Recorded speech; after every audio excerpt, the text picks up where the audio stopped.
like to announce this evening my intent to separate my services with the Shelton Public Schools effective January 1st, 2016. I've been contemplating this decision since June 2013 after meeting with my financial planner. At this time, I have not decided whether I'm going to retire or pursue other professional opportunities. Many events within Shelton Public Schools led me to delay my decision until the right time. Foremost among these events included a change in leadership at Sunnyside School, the untimely and unfortunate passing of our colleague and our beloved Assistant Director for Special Education, David Marquito, during the start of the 2014 school year. Also, during the second half of 2014 and 15, I was informed by Kathy Bender, our amazing Executive Director, Alan Cameron, our esteemed Finance Director, of their intent to retire, as well as that of the Long Hill School Principal. Each of these events presented challenges, but they also presented opportunities for us to infuse bold, innovative, and talented leadership as replacement. And I believe Elizabeth Wesolowski, Amy Yost, Dominic Barone, Carla DeOrio, Kristen Santilli, and Vicki White have all ably stepped in and demonstrated their potential for greatness and their ability to facilitate Shelton Public Schools to achieve its full potential in the years to come. The major mitigating factor that has contributed to my decision at this time has been this year's budget process. It has been exceedingly more frustrating than any of my other previous budget years. The board's request over the last 5 years have been a total of $12.6 million, or roughly $2.5 million annually. During the same period of time, the Board of Ed has received a total of $4.8 million, or slightly under $1 million over the last 5 years, roughly 40%. During the same period of time,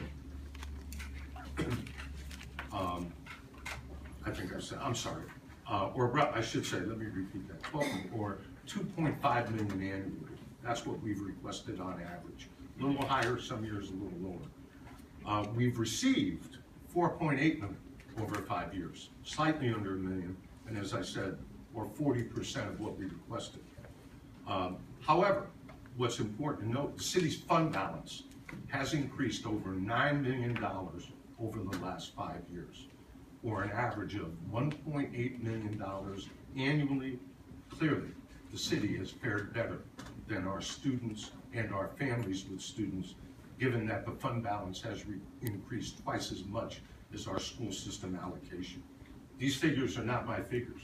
They're based on the city's own annual audits. Much planning and deliberation went into this year's budget process, and several of the Board of Ed members present here this evening attended the workshops consistently and regularly. I thank those Board of Ed members for fulfilling their obligation to the city of Shelton, its voters, its taxpayers, and most importantly, to the students who attend our schools and are not necessarily part of the electorate.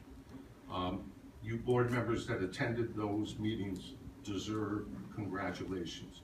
Given the wealth of this town and the conservative per pupil spending in Shelton, the budget process should not be this difficult, and it shouldn't be this difficult on an annual basis. And quite honestly, deep down, I loathe the notion of going through another budget season like this one.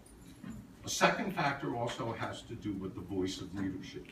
I believe it takes 3 to 5 years to initiate and drive change, and real change occurs in 5 to 7 years. I also believe 7 to 10 years can be a death knell in leadership, when staff, middle management, and executive leadership tire of the same voice.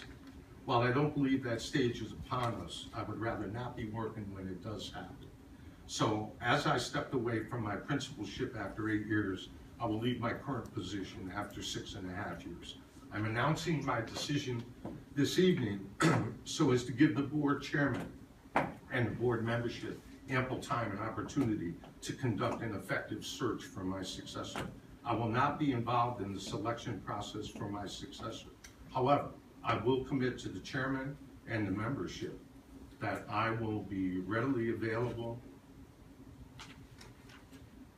to assist with the transition of the next superintendent in any capacity the Board of Ed leadership sees fit. I am hopeful that a successor will be named in a timely fashion and will be on board for a full transition next November.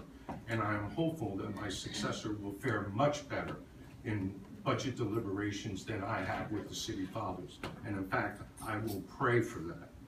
I thank Chairman Holden for allowing me to openly discuss this decision with him and for continuing to encourage me to stay on through the end of my contract in 2016 and 2017. I also appreciate him telling me to think on my decision while he was away in Florida, picking up and returning home with his dad. And finally, I thank him for accepting my decision after my final reflections this past Memorial Day weekend. I will have much more appreciation and kudos and thanks to offer all staff in Shelton Public School, from custodial maintenance right on up to leadership at the schools, as well as central office. But I'll wait until we approach the holiday season. In closing, I just want to state for the record that I will not be a lame duck in the leadership, management, and oversight of the school system during the next 7 months. It is simply not in my nature. Instead, I will be completing my tenure with the same enthusiasm and passion that I began with in August 2009. Thank you, Mr. Chair. That concludes my remarks for this evening.